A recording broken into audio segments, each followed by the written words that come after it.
विराजमान उस परमपिता परमेश्वर को मेरा प्रणाम।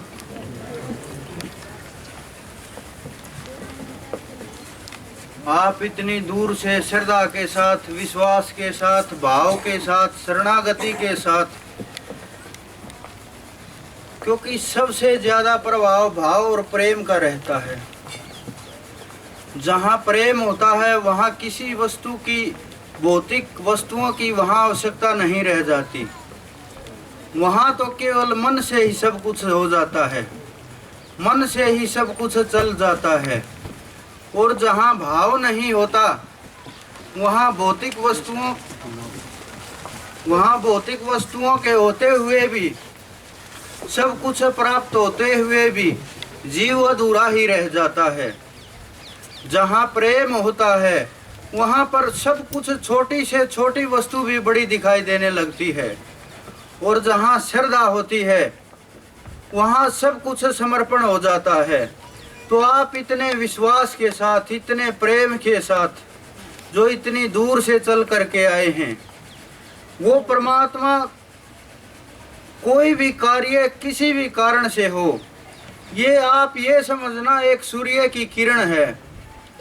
जिस प्रकार से बादल को सूर्य घेर लेते हैं, सूर्य कुछ देर के लिए तो ऐसा लगता है जैसे सूर्य को घेर लिया गया है, लेकिन कुछ देर बाद ही वो रोशनी फिर से जगमगाहट आने लगती है, फिर से वो किरणें पृथ्वी की ओर बढ़ने लगती हैं, फिर वही प्रकाश बहने लगता है।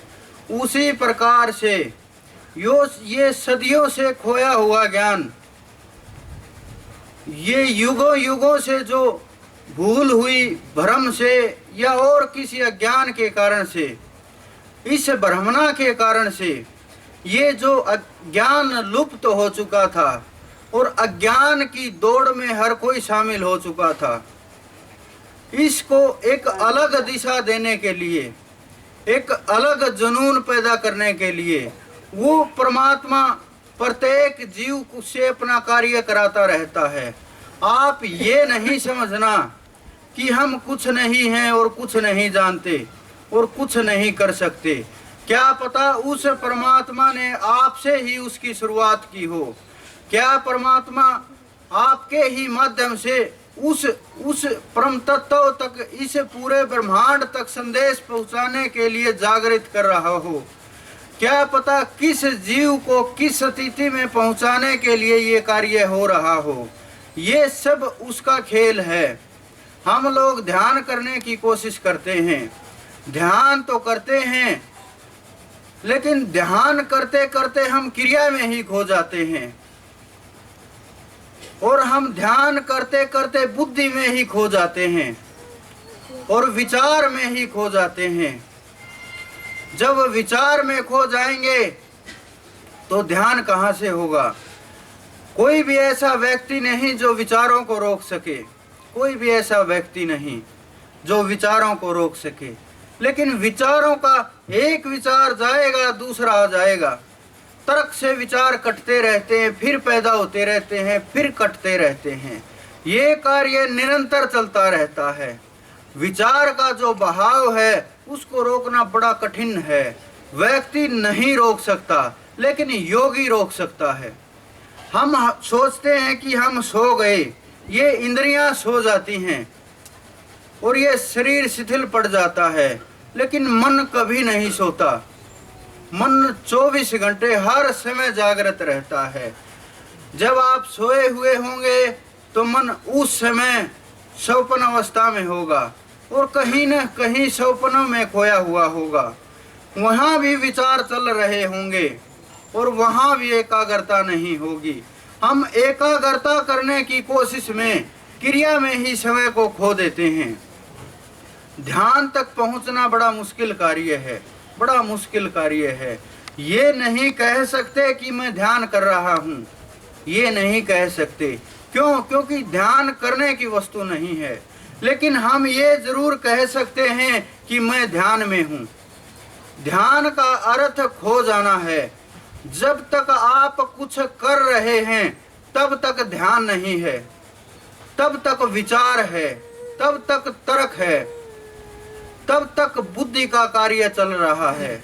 लेकिन जब आप ध्यान में खो जाएंगे तो स्वयं का भी बोध नहीं होगा, मैं पर जाके अटक के खड़े हो जाएंगे।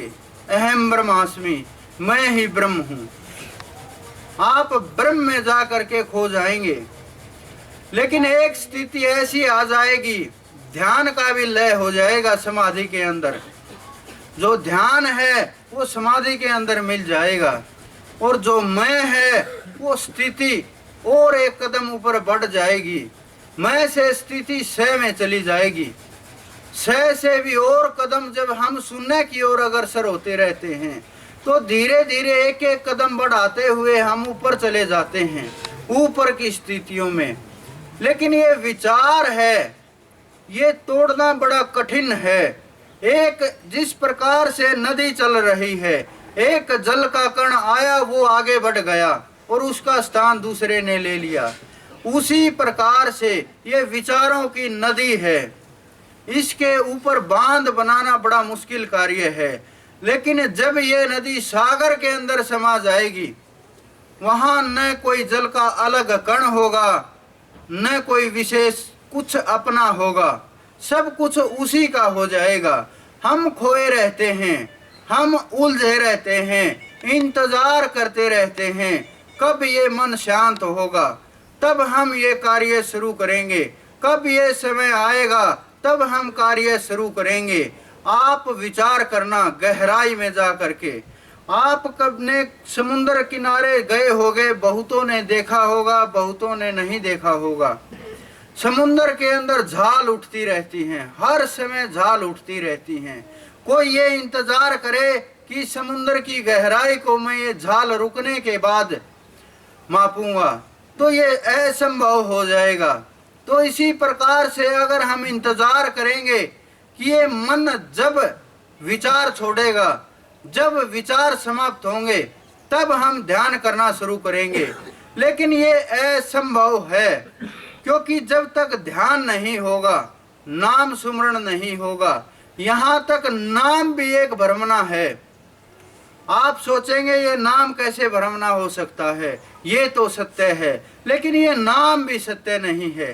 52 अक्षर माया माही, तामे सतनाम नाही नाही नाही। इसका क्या कारण है?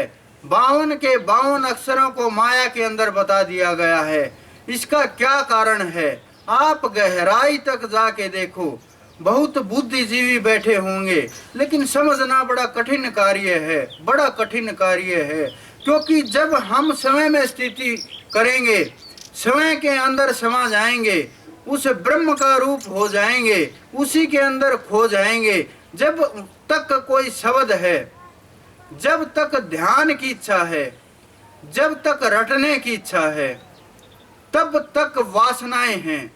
आप ये समझना, किसी को पुत्र की वासना है, किसी को स्त्री की वासना है, किसी को मोह की वासना है, किसी को काम की वासना है, किसी को और किसी धन की वासना है। हर व्यक्ति वासनाओं में उलझा हुआ है और इन वासनाओं से चाह कर भी बाहर नहीं निकल पाता। क्या कारण है? क्योंकि वासनाएं तो रहेंगी ही। लेकिन आप समझो, अगर आप मोक्ष की दौड़ में भाग रहे हैं, अगर आप मुक्ति की दौड़ में भाग रहे हैं, वो भी आपकी एक इच्छा है, वो भी आपकी एक सोच है, वो भी आपका एक विचार है। क्योंकि आपको बांधा ही किसने है जो आप मुक्त हो जाएंगे?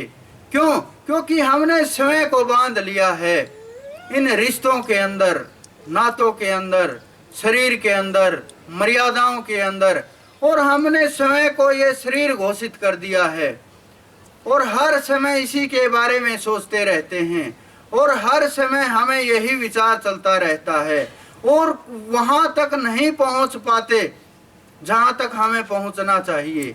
हम वहीं पर अटक के रह जाते हैं इस शरीर के अंदर। जब ब्रह्म का भाव जागृत होता है तो बहुत से जीव ऐसे हैं जो कहते तो ये हैं कि ब्रह्म का भाव जागृत हो जाता है, लेकिन उन्हें भी चाहिए क्या? शरीर की अहमियत। जब तक हम उलझे हुए हैं इन पद में, प्रतिष्ठा में, काम में, क्रोध में, मध्य में। तो हमने ये समझो कि हमने एक मुखौटा ओढ़ लिया है। जिस प्रकार से आपने देखे होंगे बहरूपिये भिन्न भिन्न रूप धरते रहते हैं, लेकिन वो सब का सब एक सवांग है, सच्चाई नहीं है। तो इसी प्रकार से हम लोगों ने अपने आप को उन मुखौटों में कैद कर लिया है और उनसे बाहर नहीं निकलना चाहते। जब तक नहीं निकलना चाहेंगे तब तक कोई मुक्त नहीं हो सकता। स्वयं को बांध लिया है, स्वयं और उस ब्रह्म के बीच में एक दीवार खींच दी गई है, असत्यता की, अज्ञान की, दिखावे की, छलावे की, विचार की, माया की, ब्रह्म की, ये दीवार खींच दी गई है। जब ये दीवार ढह जाएगी तब मुखौटा उतर जाएगा और सब कुछ सामने आ जाएगा। विचार कीजिए आप लोग, कोई कहीं अपने पद में किसी से हम पूछते हैं कि आपका नाम क्या है, तो वो नाम बोलने की जगह ये बताता है कि ये तो उस जगह पर डीसी लगा हुआ है, वहाँ ये मंत्री है, वहाँ ये इस पद पर कार्य करता है। बड़े आश्चर्य की बात है, पैदा हुए तब सबसे पहले नाम मिला हमें जो इस संसार ने दिया। हम उसमें बड़ी मुसीबत तो ये होती है कि अपना नाम ही छोड़ना मुश्किल हो जाता है, अपना जो ये पहचान है ये ही त्याग करनी मुश्किल हो जाती है। ये अपना जो ये स्वरूप है, जो ये शरीर है, इसी से निकलना बड़ा दुर्भर हो जाता है। लेकिन संसार ने एक पद देके, एक प्रतिष्ठा देके हमें एक और अहंकार में डाल दिया, जिससे हम नहीं निकल पा रहे। एक स्थान ऐसा होता है जिस पर हर जीव बराबर समझा जाता है। उस स्थान पर, गुरु के स्थान पर कोई भी जीव छोटा बड़ा नहीं होता। उसके दर पर कोई भी धनी नहीं होता, उसके दर पर कोई भी भिखारी नहीं होता। अगर धनी होते हैं तो हर कोई धनवान होता है, अगर भिखारी हैं तो हर कोई भिखारी होता है। क्यों? क्योंकि उसको के दर पर मांगने आते हैं हर कोई। तो अगर वहाँ भी हम मान के अंदर, प्रतिष्ठा के अंदर, वहाँ भी हम विचार के अंदर और वहाँ भी हम शंका के अंदर और प्रतिष्ठा के अंदर अगर हम वहाँ उलझ गए तो क्या पाया हमने? जो पाया था वो भी खो दिया। हमें क्या शेष रह गया? विचार करना। क्योंकि हमने पद, प्रतिष्ठा, मान ये सब मुखौटे पहन रखे हैं।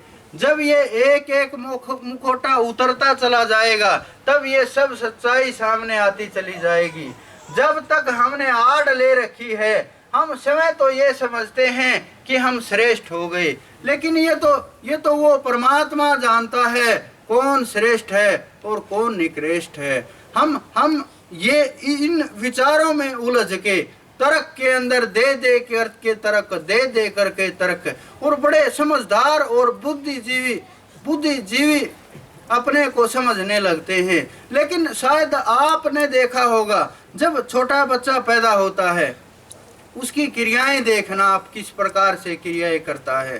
कभी हाथ हिलाता है, कभी पैर हिलाता है। जब आप बोलते हैं तो सुनने की कोशिश करने लगता है, लेकिन समय में वो अपने आप में मस्त है। लेकिन धीरे धीरे जब वो बड़ा होने लगता है तो आपके शब्द की पहचान होने लगती है, आपके रूप की पहचान होने लगती है, और फिर थोड़ा बड़ा होता है तो अपने रिश्ते नातों की पहचान होने लगती है। उसने सीख तो लिया बोलना, शब्द भी सीख लिए बोलने। इसका अर्थ ये था जो मन की बात है एक दूसरे तक पहुंचा दी जाए।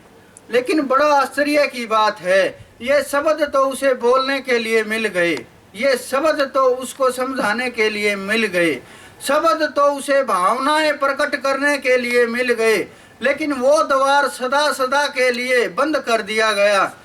बंद हो गया वो द्वार जहाँ से उस ब्रह्म को जाना जाता है, जहाँ से उस परम तत्व की प्राप्ति कराई जाती है, और बहने लगा बाहर की ओर, और बाहर की ओर बहते बहते और एक संसारी युवक बन के खड़ा हो गया।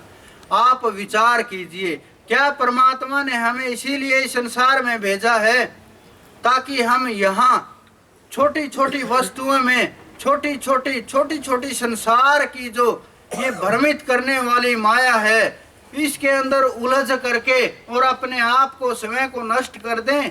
क्या संसार में इसीलिए भेजा है उस परमात्मा ने? कारण क्या है? कारण नहीं खोज पाते। हम ध्यान करते करते क्रिया में ही खो जाते हैं और शब्दों में ही खो जाते हैं।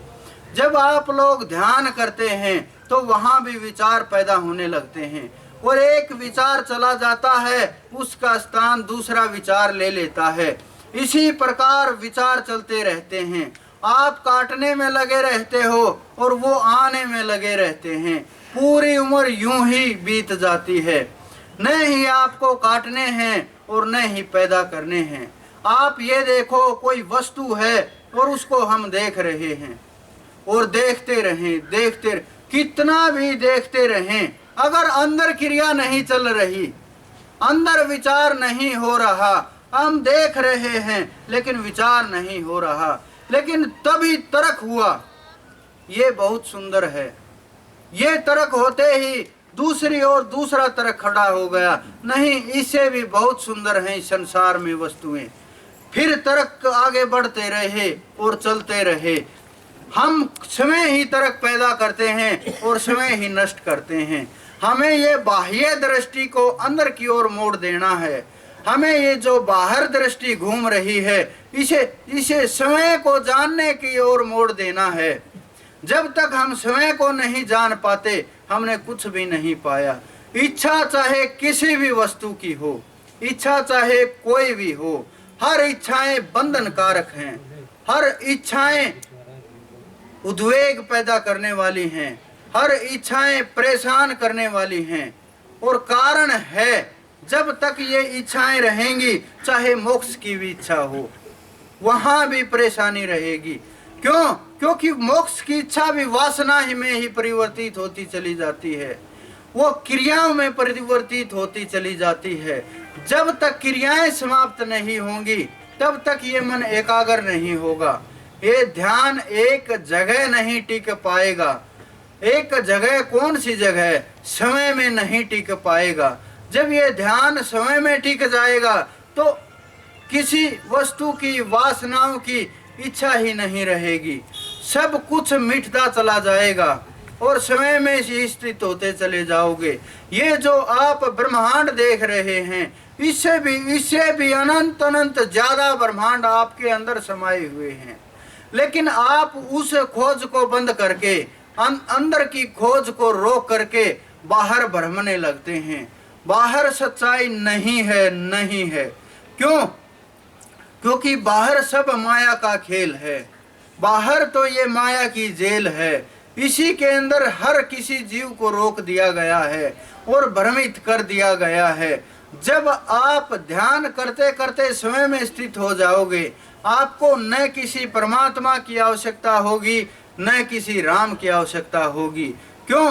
क्योंकि राम कृष्ण से भी 2 कदम आगे बढ़ के समय की खोज की जाती है, समय की प्राप्ति होती है। जब आत्मा ये परमात्मा का रूप हो जाएगी, ब्रह्म का अंश हो जाएगी, तो फिर खोज किसकी होगी और किसका नाम रटा जाएगा?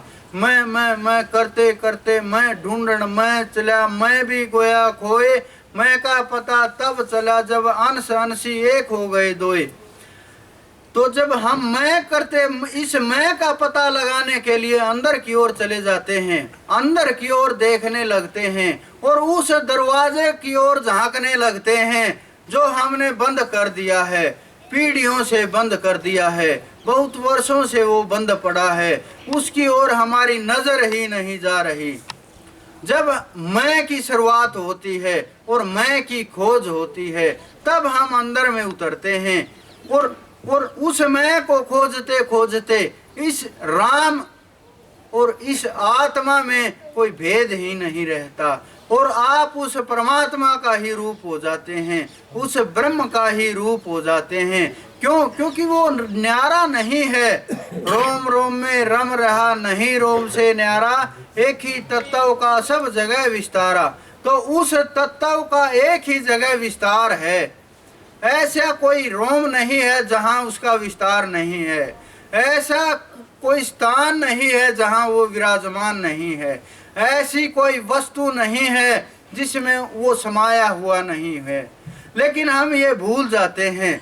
जब आपको स्वयं की खोज हो जाएगी, क्या आपने स्वयं को कभी ये देखा है कि हम अपना ही नाम पुकार करके बड़ा चिल्ला चिल्ला करके बोल रहे हैं और अपने को ही खोज रहे हैं चौराहे पर खड़ा हो करके? ये बड़े आश्चर्य लगेगा आपको अगर कोई व्यक्ति इस प्रकार का करता हुआ पाया गया तो। और सब ये बताएंगे कि आप समय को ही खोज रहे हो, लेकिन ये कोई नहीं जानता कि ये जो कर रहा है वो सच्चाई है और तुम जो बोल रहे हो वो अज्ञान है। क्यों? क्योंकि आपने नाम तो मिल गया, शुरुआत तो हो गई, संसार ने दे दिया, लेकिन जो खोज है वो नहीं रोक पाए। जो बाहर का सिस्टम है, अंदर का माया का बहाव है, उसको हम नहीं रोक पाए, वहीं पर अटक के रह गए माया के अंदर। जब समय की खोज हो जाएगी तो किसी राम कृष्ण की आवश्यकता नहीं रह जाएगी, क्योंकि आप ही उस परमात्मा का रूप हो जाओगे, आप ही उस ब्रह्म का रूप हो जाओगे। जब आप उसका रूप हो जाओगे तो आप उसका नाम क्यों पुकारोगे? ये नाम तब तक है जब तक आपकी स्थिति ये नहीं हो पाती, ब्रह्म तक आपकी स्थिति नहीं पहुंच पाती, तब तक ये नाम रटना है। जब नाम भी पीछे छूट जाएगा, ये क्रिया भी बंद हो जाएगी। क्यों? क्योंकि ये भी एक प्रकार की क्रिया है। जब हम ध्यान करते हैं ये भी एक क्रिया है, कोशिश करते हैं ये भी एक क्रिया है, मन को एकाग्र करने के लिए बार बार प्रयास करते हैं ये भी एक क्रिया है। लेकिन जब हम क्रियाशील होते हैं तो क्रियाओं में खो जाते हैं, इंद्रियों में खो जाते हैं, मन में खो जाते हैं, बुद्धि में खो जाते हैं, समय तक नहीं पहुंच पाते। जब आप समय में खो जाओगे तो कोई भी क्रिया नहीं बचेगी शेष, और कोई भी क्रिया करने का कारण कुछ भी नहीं होगा। क्यों? क्योंकि आप जब समय ही ब्रह्म का रूप हो। इसी कारण से फिर क्या खोजना रह जाएगा और क्या पाना रह जाएगा? न कुछ पाना शेष होगा और न ही कुछ खोना शेष होगा। एक महात्मा पहाड़ के ऊपर खड़ा हुआ था। पहाड़ के ऊपर 3-4 साथी जा रहे थे नदी के दूसरी ओर। उन्होंने देखा और एक ने अपना तर्क दिया, शायद महात्मा की गाय खो गई होगी, इसलिए इतनी ऊंची पहाड़ी पर चढ़ा हुआ है। दूसरे ने तर्क दिया, नहीं, महात्मा की गाय नहीं खो गई होगी, शायद महात्मा जी को किसी लकड़ियों की आवश्यकता होगी, इस कारण से वहां पहुंचे होंगे। तीसरे ने तर्क दिया, नहीं, शायद और किसी वस्तु की आवश्यकता हो महात्मा जी को, इन न ही लकड़ियों की आवश्यकता हो न ही गाय खो गई हो। चौथा बड़ा तर्कशील था, बड़ा शांत स्वभाव का। उन्होंने कहा कि चलो महात्मा जी से ही पूछते हैं क्या कारण है। लेकिन साथ में एक और था, उन्होंने कहा कि जाने से पहले ये सुन लो कि महात्मा लोग भगवान का भजन करते हैं, शायद महात्मा जी भी उसका नाम रट रहे हों जंगल में इस तरह से घूम घूम के। तो उन्होंने फिर कहा कि चलो ये तो वहीं जाने पर पता चलेगा महात्मा जी क्या कर रहे हैं क्या नहीं कर रहे हैं। तो उन्होंने जाके पूछा, महात्मा जी क्या आपकी गाय खो गई है? महात्मा जी ने मना कर दिया। दूसरे ने पूछा फिर दूसरा सवाल कि क्या आप जंगल में लकड़ी लेने के लिए आए हैं? महात्मा ने फिर मना कर दिया। फिर उसने सवाल किया मुस्कुराते हुए कि हाँ, आप महात्मा हैं और जरूर से जरूर आप उस परमात्मा की खोज में, उस परमात्मा के भजन के लिए, ध्यान के लिए यहाँ आए होंगे, अपने को श्रेष्ठ मानते हुए। लेकिन महात्मा भी हल्का सा मुस्कुराया और बोला उसने, नहीं, मैं ये भी कार्य करने के लिए नहीं आया हूँ। चारों के चारों बड़े आश्चर्य में हो गए और महात्मा जी से सवाल करने लगे, फिर आप किस कारण से यहाँ रह रहे हैं और क्यों खड़े हैं? महात्मा जी ने कहा कि कारण तो कुछ भी नहीं, न मुझे भजन करना है, न कुछ मेरा खोया है और न ही मुझे कुछ पाना शेष रह गया है। बस खड़े हैं तो खड़े हैं, पड़े हैं तो पड़े हैं। वो स्थिति उस ब्रह्म की हो चुकी थी, उस महात्मा की हो चुकी थी, उस आत्मा की हो चुकी थी जिसे राम रटना भी शेष नहीं था, हर समय उसके हृदय में विराजमान था। तो खोजे किसको, किसको खोजे? आप ये देखो, बगल में बच्चे को लेकर के कोई औरत ढूंढती फिरे अपने बच्चे को, क्या आपको वो पागल नजर नहीं आएगी? लेकिन वो तो दूसरा है बच्चा, तो वो तो वहां तो दो हैं, बच्चा अलग है और वो नारी अलग है, लेकिन यहाँ तो एक ही है, शरीर और आत्मा। इस शरीर के अंदर समाई हुई वो आत्मा। जब हम इतने नजदीक तत्व तक भी नहीं पहुंच पाएंगे, जब हम इतने करीब से करीब सबसे करीबी से भी नहीं मिल पाएंगे, तो हम क्या कर सकते हैं और क्या खोज कर सकते हैं और कहाँ तक हमारी चढ़ाई हो सकती है? न कहीं चढ़ना है न कहीं उतरना है, बस आपको स्वयं की खोज करनी है। जिस दिन आपको स्वयं की खोज करनी आ गई तो ये क्रियाएं पीछे रहती चली जाएंगी।